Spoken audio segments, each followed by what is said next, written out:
Welcome to episode number 23 of the Crisis Intelligence Podcast. Today is Sunday, November 9th, 2014. I'm Melissa Agnes, and this podcast is brought to you by Agnes Day. Let's talk crisis intelligence.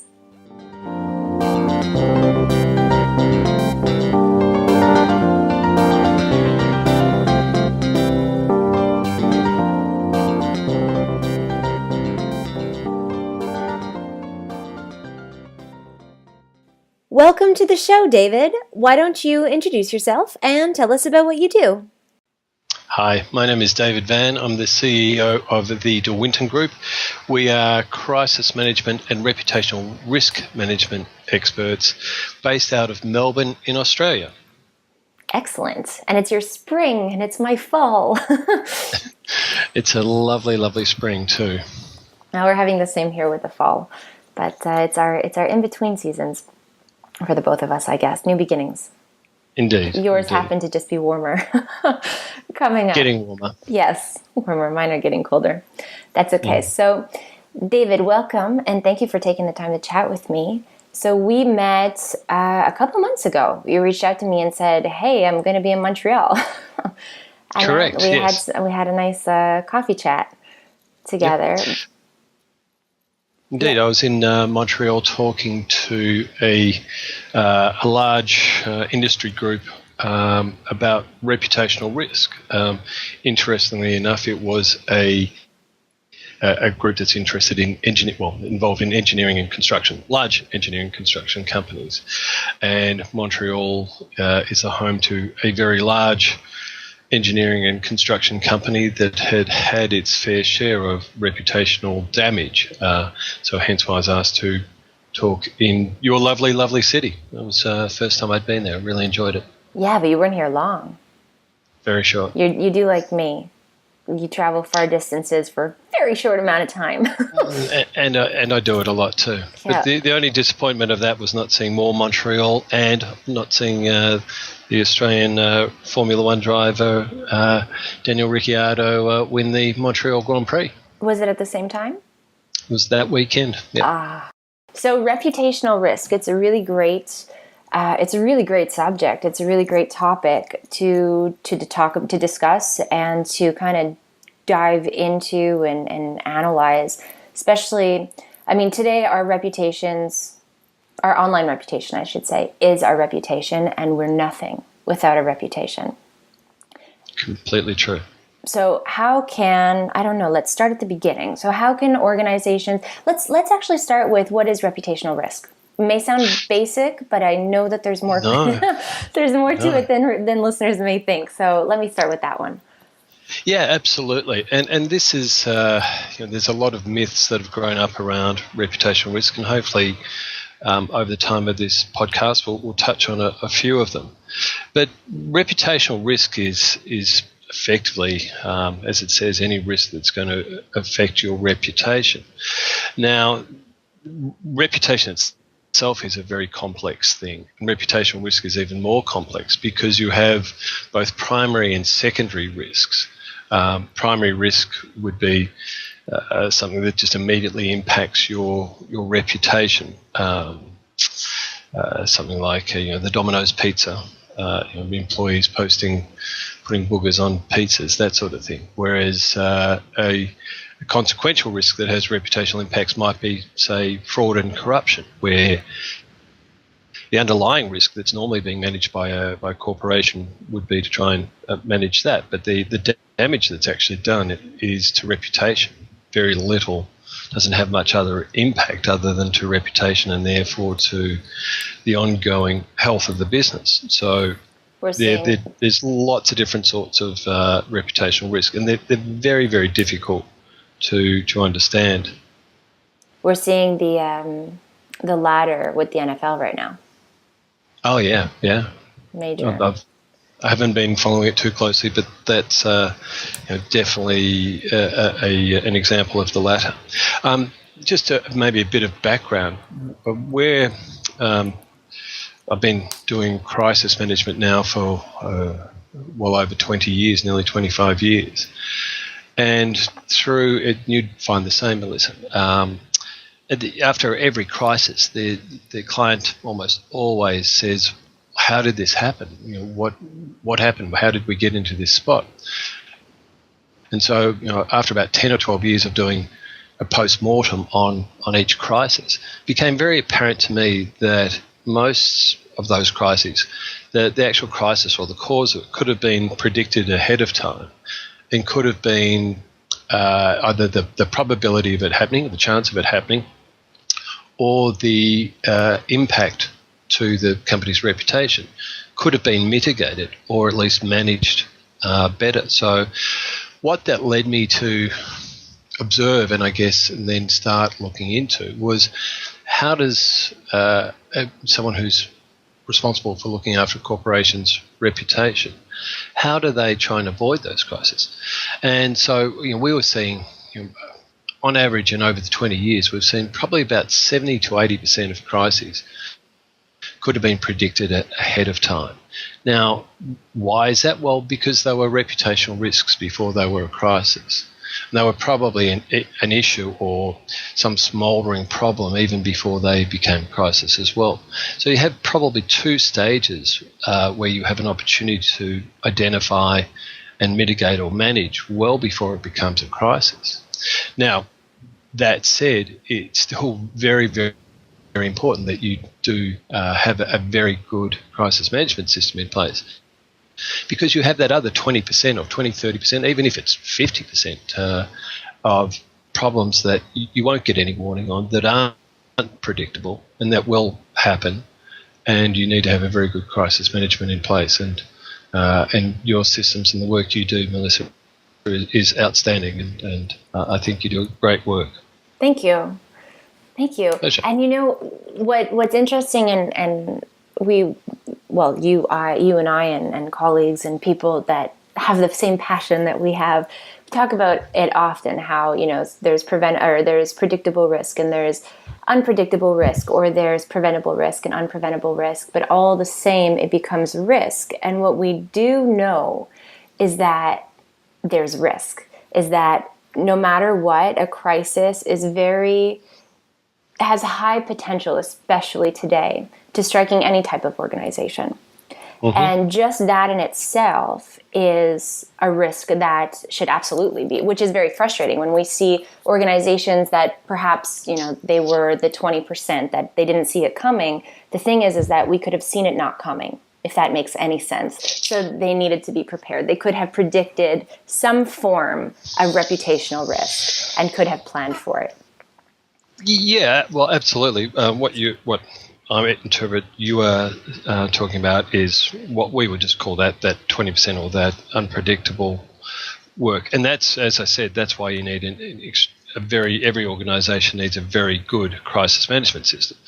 And you don't just need the system or the manual sitting on your bookshelves gathering dust, but to train with it, to know how to use it, to make sure that everyone in your staff is very familiar with it, and that it's second nature if a crisis happens, that you can just go into crisis mode and manage it. There is no more high pressure environment than in a crisis, and only by being thoroughly trained and thoroughly familiar with it can you actually get through a crisis unscathed, or even improve your reputation. We all too often see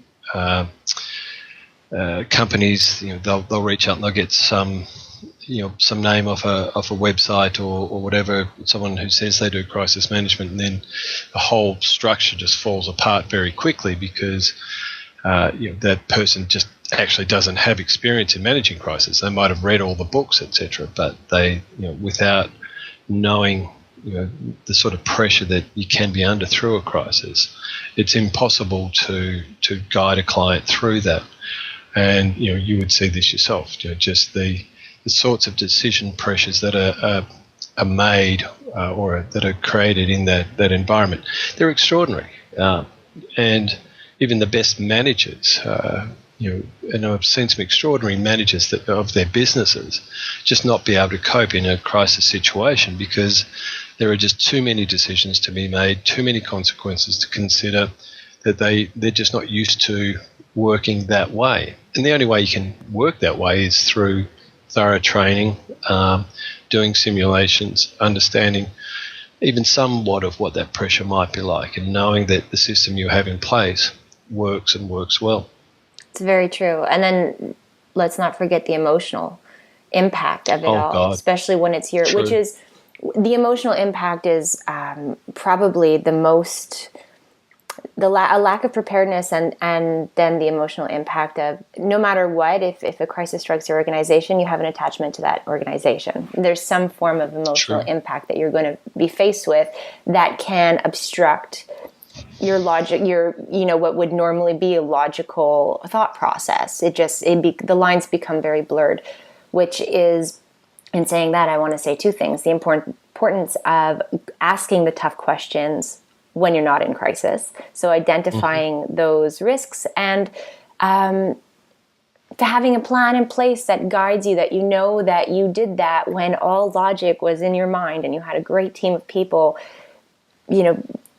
figuring out those processes with you that now you can fall back on when you need it the most. And the second is having some form of outside counsel that doesn't have that emotional connection. Even just as a sounding board at the very least, just to say, hey, this is what I think. Am I on the right track? And we all experience that. Whenever there's anything that hits close to home, we're human. It's normal. So it's really, really great when you surround yourself with the right professionals and the right people to help guide you in those unfortunate instances.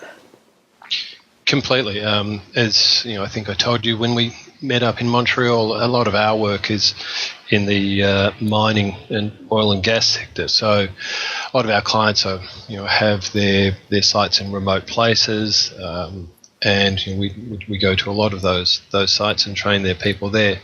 On the emotional side of it, often mining being a dangerous industry, although the safety that we see on most mine sites these days, the commitment to safety is just extraordinary, and they should be applauded for how well that they do manage it now. But accidents do happen, and when there's a fatality or an injury on site, the emotions that run through that site, because they're usually quite close, the people who work on those sorts of sites, they'll either be living in a remote town that services the mine, or they'll be fly in, fly out, and those people work pretty closely together. So seeing the emotional impact that can have on people who are otherwise very good at managing crises is quite hard to see.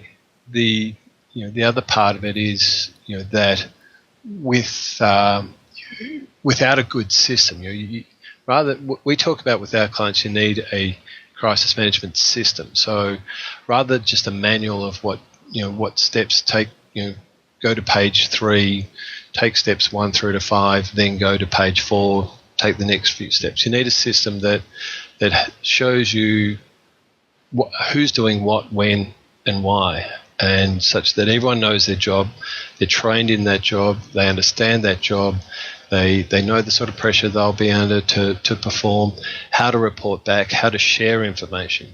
I mean, as you would be well aware, managing crises is pretty much about getting information in, making smart, rational decisions, and then getting information out again. So you need a good system to do that, and you need to train your people in how to use it, and then practice. Even if it doesn't need to be a formal simulation exercise, although they're very good, but even just getting people to practice parts of what they do just in their day-to-day work, such that they understand the sorts of roles that they're going to need to play. It's invaluable. You, David, you say you have, I read a lot of the things that you publish or that you're quoted in, and there's one line in particular that stayed with me, and I'd love for you to talk about it. And it's, sure. Crisis management is not reputational risk management. Yep. Explain. Yep. Please explain. Discuss. It's reputational risk is really growing in terms of the awareness that people have of it. You rarely see a survey on the risks that are worrying companies these days. And reputational risk, if it's not number one, will be usually in the top three. So people are worrying about reputational risk, and they know it exists in some form. And social media has certainly accelerated the awareness of reputational risk. But very few companies have any sort of formal reputational risk management in place. Often when I go into a company or talking to someone about reputational risk management, I'll ask them, whether they have a formal reputational risk management process in place. And the answer I often get is, oh yeah, we've got a crisis management plan. And that's the why I keep on harping on about that saying is, once you have to enact your crisis management plan, it means that to the extent possible it was going to, your reputational risk management has failed. As I said earlier, we think, or we can show that normally about 70 to 80% of crises could have been predicted ahead of time, and you could have identified those risks and managed those risks such that they didn't become a crisis. What we often find is companies they'll have their crisis management plan, and that's about the closest thing to a formal risk structure they'll have in place when it comes to reputational risk. You ask them how they manage it, they'll often say, oh, we keep on top of it, or we scan the newspapers, or we get media monitoring. Now, all those things are going to be lagging indicators that you've actually got a problem.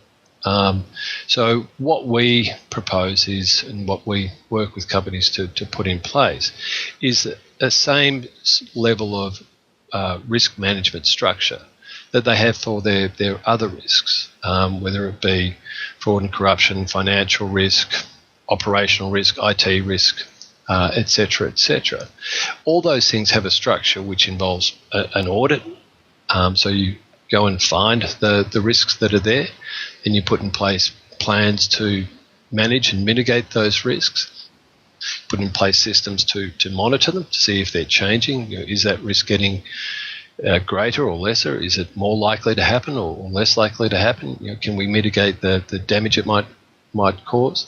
And then reporting structures. So it's all very simple. None of it is voodoo or anything. It's just putting in place formal structures that companies can use to manage reputational risk. The problem is, within most companies, the risk management people don't understand reputation, and the corporate affairs or reputation people don't understand risk, so that it tends to fall between the cracks way too often. And that's why companies just don't put in place formal systems. Yet the number of companies that you either read or I hear about say that their reputation is their number one asset, yet they have no formal structure for managing the risks to it. It just defies belief that they can actually say that they believe their reputation is their number one asset. Often, it always usually gets a laugh, not this time, but I always say if a CFO was at a board meeting, the chairman asked him, do we have any financial risk? The CFO would say, yes, of course we do. And then if the chairman said, well, how are you managing it? He said, we keep on top of it. The chairman would sack him on the spot and probably throw him out of the building straight away. Yet, we as reputation professionals, more often than not, don't put in place any formal structure to manage reputational risk. And it's just, it just needs another level of thinking and putting in place formal structures, because management means policy, process, systems, tools. It doesn't mean, just loosely keeping an eye on things. That's not management. So what we do is help those companies develop those systems, help them understand what reputational risk is and how to identify it. Because that's the most difficult part, is really understanding what a reputational risk looks like and where it might arise from, and what's the most important bit. Every organisation has a lot of different risks. Some have reputational risk attached to them and some don't. And that's the real, I think, art of what we do is, or the science is probably more than art, is really understanding where those risks arise from. So what does a reputational risk look like? Well, there is no, this is the difficulty. If I could just invent a formula for that, I could sell that formula and retire rather than having to go and do it. It's obviously any risk that might affect reputation. But as I said earlier, it can come from primary or secondary sources. It can come from problems or things that are embedded in what you do day to day, or it might be something extraordinary. There is no, with each different company, especially across different industries, there are far different reputational risks. But they all very much, when you see them and you point them out to a company of what that reputational risk might be, they go, oh yeah, I can see that now. But it's really getting all those damn trees out of the way so they can see the forest. And it is very simple once you know what you're looking for. But you really need to understand how to formally go about doing it. And we spend a lot of time developing an audit process such that we can take clients through a process that they'd be very familiar with within other parts of the business that then helps us identify that risk, and then we can test that within the company and then put together management plans that help them manage that risk. In terms of mitigating reputational risk, you think of, for me, I think of just what technology brings to the table right now in terms of reputational risk and how that impacts one's reputation and threatens to impact the reputation. But when you think of managing any form of risk or threat or crisis or issue, if you focus on the values of the organization and you focus on building relationships with your key audience groups and stakeholders, and you get communication right, both in daily activity, day-to-day business, just as in a crisis and just as post a crisis. If you focus your attention there and you really make sure that your team understands these things and that you're putting energy to it, to doing this right prior to experiencing any type of crisis, you're going to have a head start when it comes to managing your reputation in a crisis. Yeah, absolutely. All those things will help you build a good reputation. Without doubt, I speak at a lot of company director events, and the non-executive directors are very big. After the last 5-10 years, certainly here in Australia, very focused on culture, because culture breeds company, and then from there, the business outcomes and the reputational outcomes follow. 100% agree with that. But even within companies with the best culture and the best run companies, there are still reputational risks that exist. And there's always actually reputational risk. Everybody is at risk of it. Everybody. Absolutely. But we when we audit for reputational risks, we'll produce effectively a heat map that shows which are most likely and which are most damaging, so therefore need the most immediate attention and management, and those that are least likely. So it's always a sliding scale of which risks. But it always amazes me that within even the best run companies, there are reputational risks that are, to me, blindingly obvious and scary as all hell, because they could quite literally end a company or finish their business, yet don't receive any management attention whatsoever until we bring them to their attention. The number of times when we've done an audit, before we start, the typical line will I'll be told something like, listen, we're really looking forward to seeing what you find, but pretty sure that you won't find anything. I've never not found anything, and by anything I mean anything significant that would be a very big red flag to and has been a very big red flag to that company that has then focused management's attention on that problem and the immediacy that they need to do to solve it. So they exist in every company, as you say, but it still just astounds me that companies do not have formal processes for managing this, what could be catastrophic risk. It takes, and I think that we see that for any professional or that specializes in one area. I mean, it's likewise for me. I see risk everywhere, and things happen, and you watch them unfold, or you watch an issue fester and develop into a crisis, and you're thinking, oh my God, what were they thinking? Didn't they see my blog post about that? Didn't they know, or didn't they listen to that podcast and get all those answers that they needed to identify beforehand? And so it's very frustrating, just like it is, I would think, for any type of professional who specializes in one area, because that's where your mind goes, that's where your eyes go.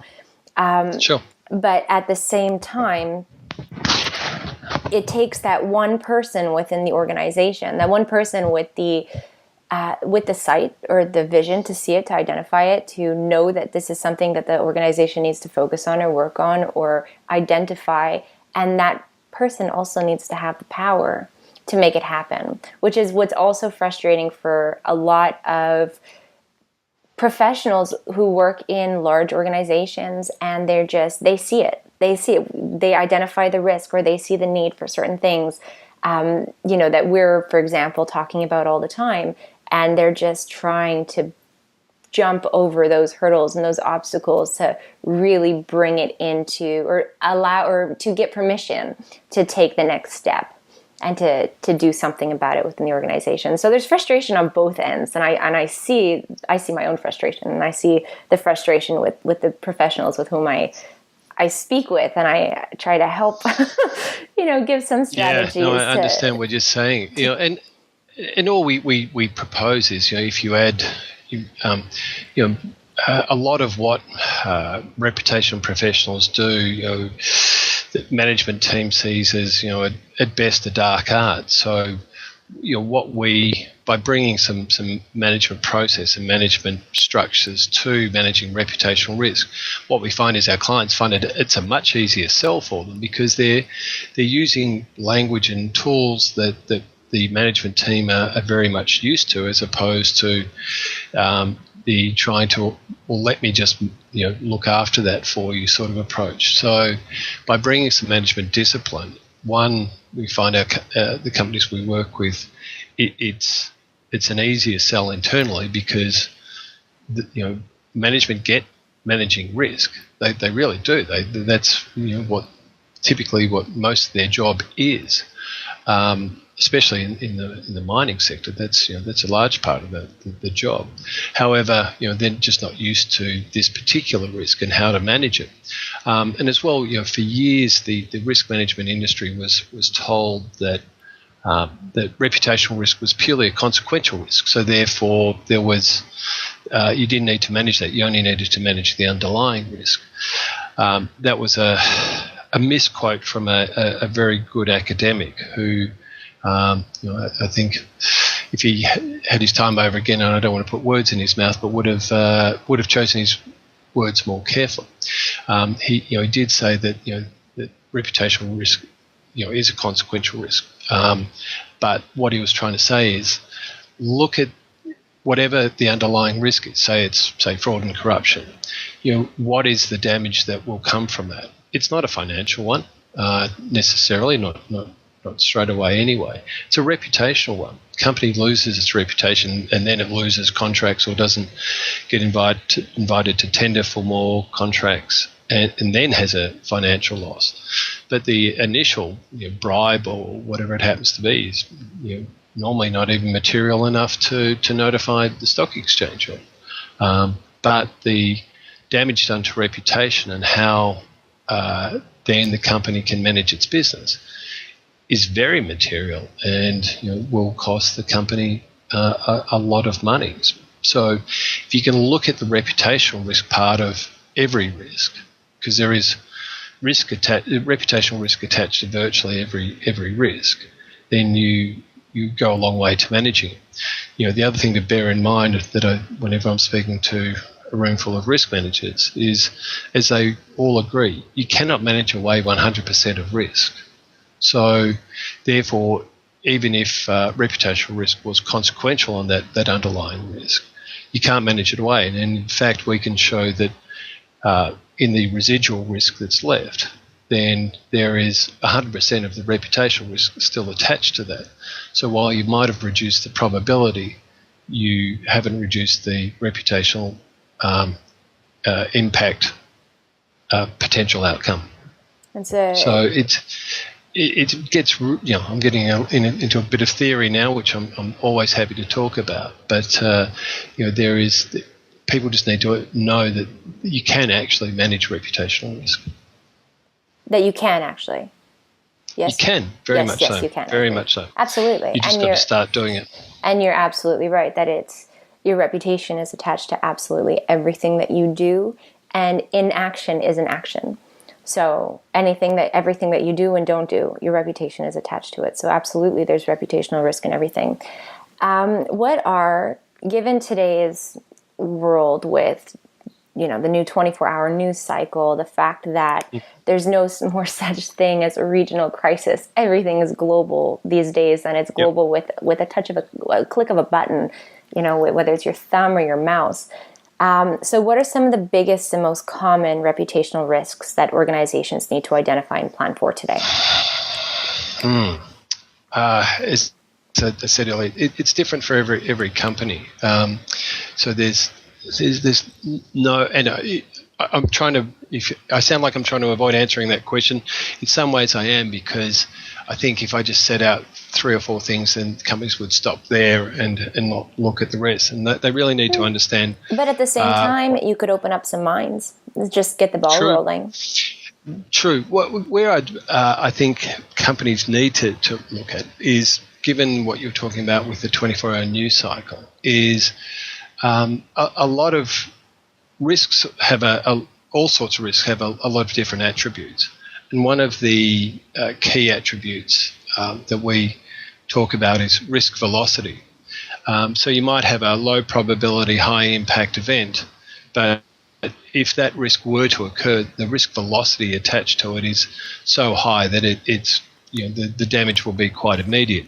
And that's what the 24-hour news cycle and social media has brought. It's brought increased risk velocity to risks that previously you had time to manage. So what we propose to a lot of companies is, okay, well, let's go back and look at some of the risks that you would previously said, okay, they may never happen, but they are would be highly damaging to the company.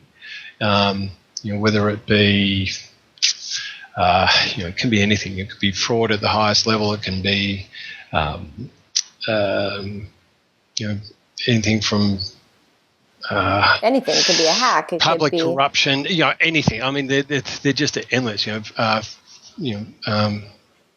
Misreporting financial results. There's lots of different things that you could look at, and then look at them and say, okay, well, if this one were to happen, then the time that we're going to have to respond to it is almost doesn't exist. This will happen at the speed of light, i.e., someone posts something somewhere.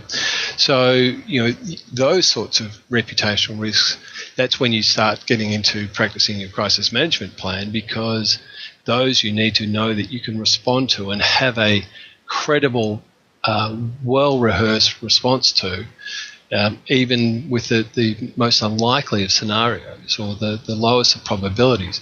But you need to know that you could manage them, because they will end your company if you don't. Absolutely. And sorry, I was just thinking of what you're saying and the 24-hour news cycle. And one of the biggest risks, because I started the question was saying, what are some of the biggest risks in today's world? One of the biggest risks and actually it's just a crisis reality, but it's a major risk. And it's one that when we aren't prepared for it, it is almost impossible to get ahead of.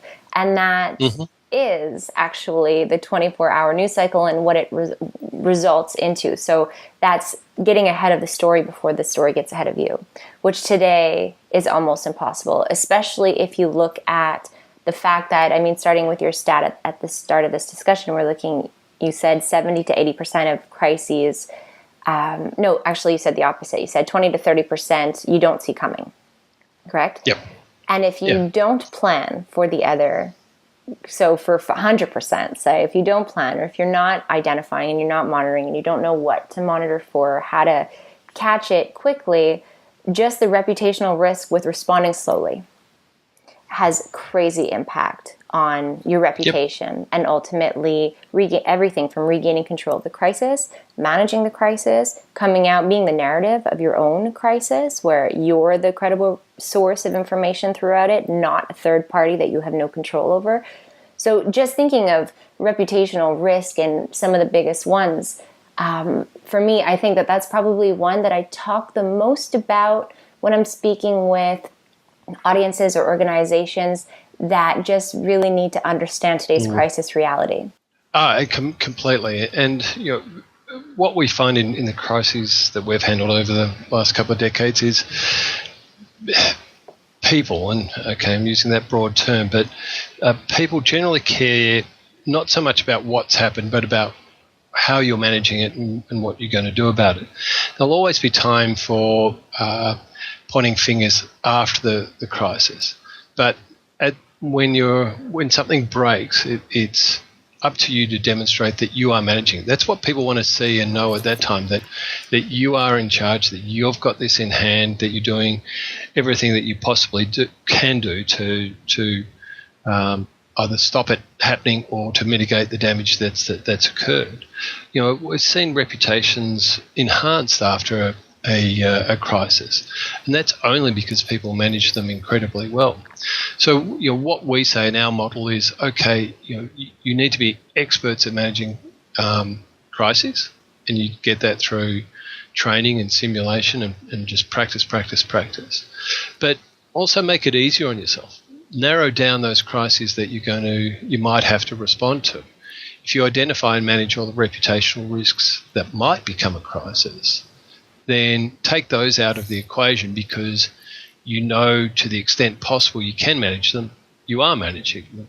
So that removes the burden or the, oh my God, what could come out and bite us on the backside factor that happens in crisis management. You can't predict everything. Bad things happen to good companies. So you need to just accept that, okay, some things, a crisis can occur, and you need to be very good at managing it. But our point is, to the extent you possibly can, just reduce the risks, identify them. Once they're identified, they're usually quite easy to manage or mitigate. But people just leave them, unidentified, and therefore, anything can any comet or asteroid can come out of the night sky and hit you because you've not been looking for it.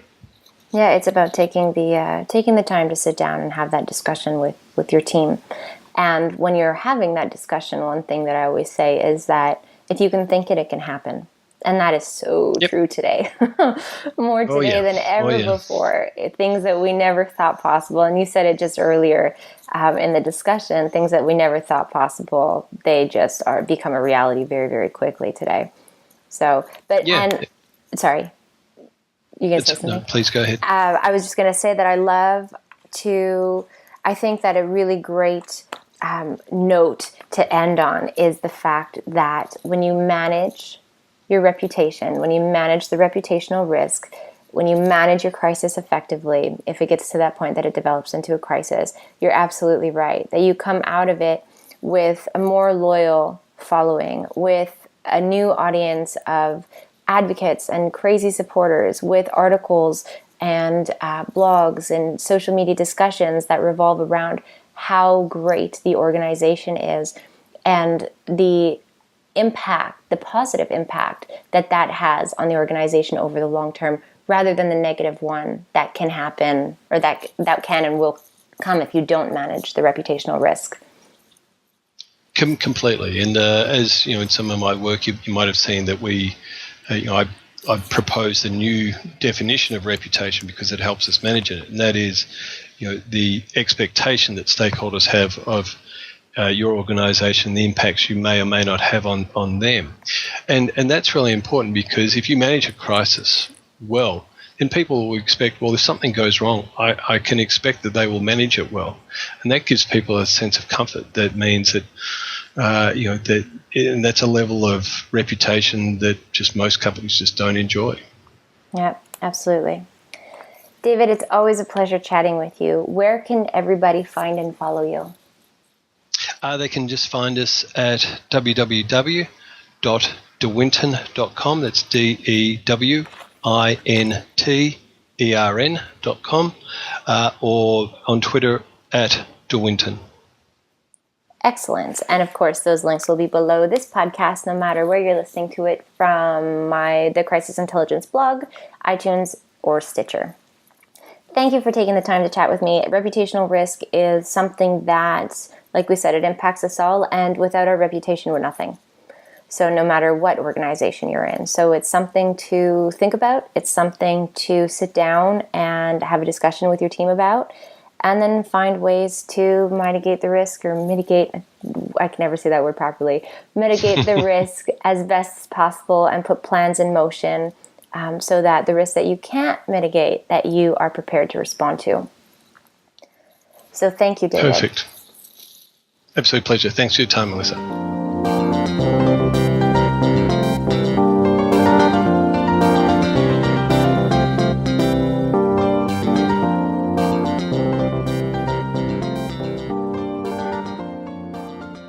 Thank you so much for tuning in and listening to this week's episode of the Crisis Intelligence Podcast. I release a new episode every Sunday, so if you haven't already done so, be sure to subscribe to the Crisis Intelligence Podcast over on the Crisis Intelligence blog at agnesday.com/blog, or on iTunes or on Stitcher. And while you're at it, head on over to iTunes and Stitcher, and would really appreciate it if you left us a review and your feedback. You can also follow me on Twitter at Melissa_Agnes. And if you'd like to reach out to me to ask me a follow-up question from this week or a past podcast, or if you'd like to discuss the possibility of having me come and speak at an upcoming event, then you can email me directly at magnes@agnesday.com. Thanks so much for tuning in this week, and I look forward to talking even more crisis intelligence with you next Sunday.